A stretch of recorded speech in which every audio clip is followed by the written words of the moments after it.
Bonjour, donc voici une vidéo sur la santé bucco-dentaire des furets. C'est quelque chose d'assez méconnu, c'est très fréquent qu'on nous demande comment faire pour brosser les dents des furets, même parfois quand on dit aux gens qu'il faut brosser les dents de leurs furets, ils sont assez surpris. Donc on va vous en parler un petit peu plus dans cette vidéo. Sans plus attendre, ça va vous prendre un dentifrice, ou aussi appelé en bon québécois pâte à dents. Je vous recommande la pâte à dents enzymatique Virbac au poulet. Enzymatique parce que ça va permettre d'aller nettoyer les petits coins et recoins qui sont plus difficiles à atteindre. Ensuite, moi, chez les furets qui ont des gencives plus sensibles, des furets qui ne sont pas habitués de se faire nettoyer les dents, je commence avec des Q-tips au lieu d'une brosse à dents. Je trouve que c'est plus doux sur leurs dents. Bien sûr, ensuite, on a les fameuses brosses à dents, des brosses à dents de petite taille. Moi, j'aime beaucoup cette brosse à dents-là qui est de la marque Tipeee. C'est une brosse à dents qui a un poil très très souple, qui a une tête de forme très adaptée, de taille très adaptée aussi. Donc ça fonctionne très très bien chez les furets. Et c'est des petites brosses à dents qui sont pas très dispendieuses. On peut facilement les avoir en ligne. Il y a aussi différents types de têtes de brosses à dents et de souplesse de poils. Moi, je prends celle-ci. Sinon, on a aussi cette petite brosse-là qui est de la même compagnie que le dentifrice. Donc, c'est une petite brosse à dents Virbac. Moi, je vais vous avouer, je l'aime moins. Les poils sont plus durs, l'ergonomie est moins bien là-dessus, mais certaines personnes l'apprécient. Donc, moi, mon choix reste avec la fameuse Tipeee comme ça, Universal Care. Comme je disais, il y a différentes tailles, différentes formes et souplesses, mais moi, c'est vraiment celle-là ma préférée. Donc maintenant, je vais vous présenter comment je nettoie les dents des furets qui viennent tout juste d'arriver avec moi. Donc les furets qui n'ont pas vraiment eu leurs dents brossées auparavant et qui ont les gencives très sensibles. Donc je commence par prendre mon Q-tips et je vais mettre de la pâte à dents seulement sur un côté du Q-tip. Je vais utiliser le côté qui est propre sans pâte à dents pour venir soulever la babine, vous allez voir. Donc j'en mets des deux côtés. Parce qu'il y a deux côtés des dents. Et ensuite, je vais vraiment venir les utiliser pour soulever la babine et venir concentrer mes efforts sur les dents du fond. Donc ici, on a le beau coco. On va commencer par bien le prendre par le chignon, comme j'aime dire, et venir soulever la babine avec le côté propre du coton-tige. Puis, on tourne pour venir déposer la pâte à dents sur les dents et on frotte doucement, vraiment en concentrant notre effort sur les dents et principalement sur les dents du fond. Ici, même principe avec le Beau Price, on soulève la babine, on tourne. Ça va mieux qu'avec Coco.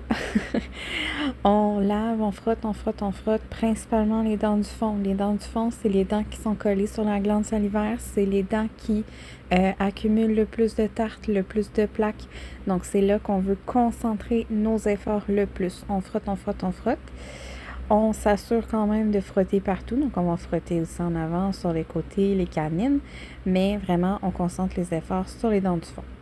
Soyez très prudent si votre furet essaye de manger le coton-tige.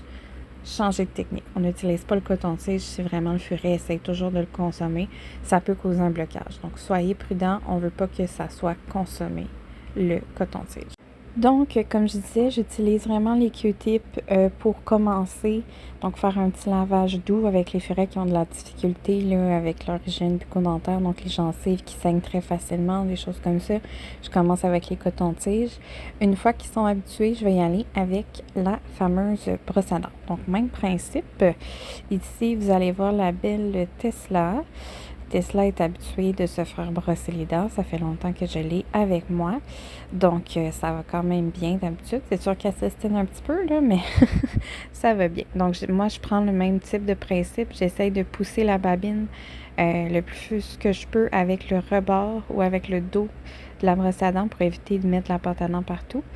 Je mets la pâte à dents le plus possible sur la dent derrière et on frotte en se concentrant sur les dents. On essaye de ne pas trop frotter les gencives pour ne pas les faire saigner. Mais ça peut arriver quand même là, que ça saigne un petit peu.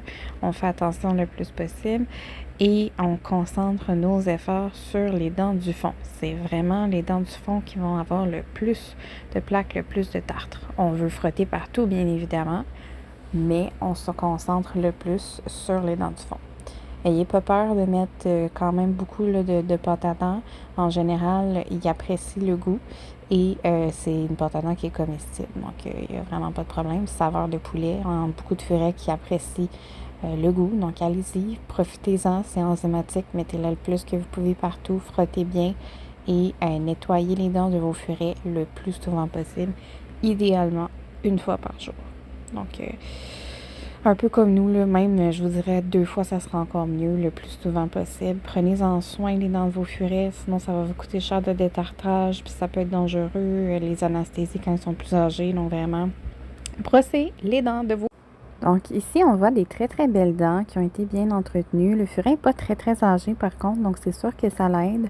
Mais vraiment très très belles dents, toutes blanches encore, même les dents en arrière. Ici, on commence à avoir une certaine accumulation, mais c'est encore très très beau là, pour un furet de cet âge-là. Celle-là aussi, on commence à en avoir un petit peu plus d'accumulation. Ça, on va voir ça chez des furets un peu plus âgés. Donc des furets, tu sais, mettons 3-4 ans, des dents comme ça, c'est très très beau à cet âge-là, mais là, ça commence à devenir de plus en plus problématique. Là, ça, c'est très, très, très plaqué, c'est noir, il y a des carrés là-dedans. Ça, ici, c'est pas beau. On voit que les gencives sont enflées, qu'il y a vraiment comme du gris, du genre de pourriture au niveau des dents. Là. Plaques, c'est vraiment des dents qui nécessitent là, des soins vétérinaires, malheureusement. Un détartrage et possiblement des extractions. Et chez les vieux furets, bien, souvent les anesthésies, c'est plus risqué. On veut éviter ça. Prenez soin de l'origine dentaire tous les jours.